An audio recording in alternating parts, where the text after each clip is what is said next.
today. You got me. Let's get into America's other team, though, first. Greg Hardy will see his first NFL action after missing 19 games. It'll be his first game as a Cowboy. Take a listen. Greg, you got a sack a game habit and an all-pro background stuff. Will it take a while to ramp up to that, or has all this time been ramping up to that? I hope not. I hope I come out guns blazing. You know, I'm full of excitement. I'm full of juice, and I'm ready to go. You know, have what they call fresh legs. So I'm really excited to get out there and get on that grass, or that turf, and see what they can do. You mentioned how difficult this whole process has been, Greg. What have you learned about yourself through the whole process? I'm a really good pass rusher when I put my mind to it. I had a good off season and a good camp. You know, we were all there. I got to be a part of a group. I got to get off the ball with some defensive ends, some defensive tackles, and just get back to the swing of things. Your thoughts about going through the legal process and then the challenge and where you are now? Man, once you put that helmet on, you really only have thoughts of winning. It's a contagious kind of thing. It's a cowboy kind of thing. I feel like when I get around these guys, I feel like it's not really about anything but winning and getting sacks and doing my job, and I'm really good at that. So. Brady's not an easy opponent for your debut game as a Cowboy. How do you view that? Same one I did last time I saw him. Hopefully on the ground. How many times? Did you sack him last time you Ask saw him. him? Come again? Did you sack him last time you saw him? Luckily, he gave me one. So thank God for Tom Brady, you know. On the ground, fresh legs, guns blazing, Skip Bayless. How do you feel about Hardy's comments? Stephen A. Smith, now the tables are turned and we have to talk about my favorite team, not your Yankees, but my Cowboys. So, Molly asked, how do I feel? Where do I start? Embarrassed? Ashamed? Torn from the bottom of my soul that now I'm thrust into a position of having to root for this guy on this Sunday, albeit against the New England Patriots, my AFC team. That's a whole other issue. Tough for you. But Stephen A., think about this. Now my Cowboys season hinges upon the returns, plural, and immediate impact of Greg Hardy coming back from his suspension for conduct detrimental to the league, and also Rolando McClain returning from his suspension for violating the substance abuse policy. I don't love it. And I told you from the start, day after they signed Greg Hardy, Jerry Jones took this risk, this plunge, even though the money part of it is low risk, high reward. But it is a plunge PR-wise, and I told you I didn't love it. And I told you that I will disqualify myself when the games start, the real games start. I'm still going to root for my Cowboys, but I'm going to have a hard time including him in the mix of my Cowboys. And what he said yesterday, Stephen A., makes that even harder for me. I just wish that somebody had been able to get to Greg Hardy before he did his first interview as a Dallas Cowboy and counsel him a little bit, prep him a little bit about what to say and maybe what not to say. And apparently nobody did, which made this even harder. I did not want to hear him say, because it was not a very good idea, to say I'm going to come out, says Greg Hardy, guns blazing, when your accuser, back in your sexual violence case, said that you threw her on a couch that was filled with semi-automatic weapons? Really? Ugh, that made me cringe. And after all that you went through, and I guess we should refresh everybody's memory, a district judge found Greg Hardy guilty as charged by the accuser, but then there's a little tricky North Carolina law that allows an appeal to a different court for a jury trial, and she did not participate in that appeal, and there were many reports, including an indication from the police, that she settled the case out of court. She was paid off. So let's keep that in perspective. And now Greg Hardy yesterday takes another wrong path. Another one made me cringe, where he starts talking about how attractive Tom Brady's wife is. Hope she comes to the game. Hope she brings her sister. Hope she brings a lot of her friends. Just stop it. Just give it some time. Give it a rest, please. And then he goes another step, and he thinks it's funny. He's doing a little bit of shtick, and indicates that he votes for his Pro Bowl quarterback based on their choice of wife or girlfriend. Again, he's just trying to be funny. It ain't funny, Greg. Not now. Please stop it. at least he could have had the good sense to let some time pass before he started talking about guns blazing and how attractive quarterbacks' wives are. Just hit me the wrong way, Stephen A. It made me a little sick at my stomach. I'll still root for them, but man, I can't root for this guy. Sorry. Well, I can't really say, excuse me, I'm still sick. I can't really blame you for your position on it.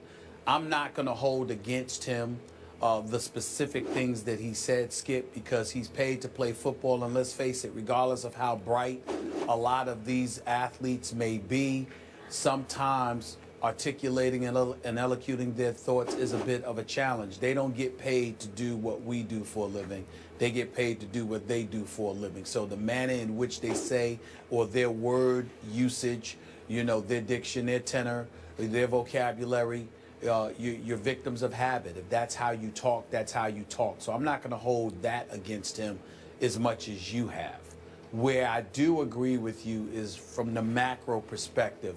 Somebody should have gotten to him and have talked to him, because Skip Bayless, I'm here to tell you right now, no matter how strong Greg Hardy is, literally and figuratively, I'm here to predict to you that if he doesn't change or modify his approach in some fashion, he's going to break before this season ends. And here's what I mean by that statement.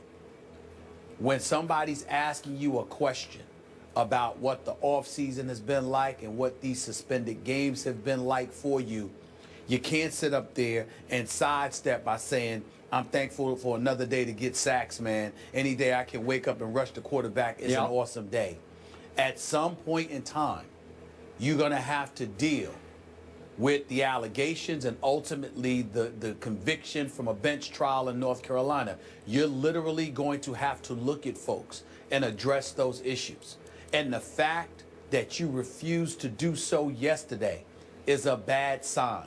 Because when the Christine Brennans, the wonderful Christine Brennan of the USA Today, and a plethora of other women working in this industry highlight the level of insensitivity that you may have and what you're lacking and how you don't even have the courage to address certain issues, they're going to sit there and interpret that as you not being nearly as remorseful as you should be, regardless of what the details may involve, according to Greg Hardy.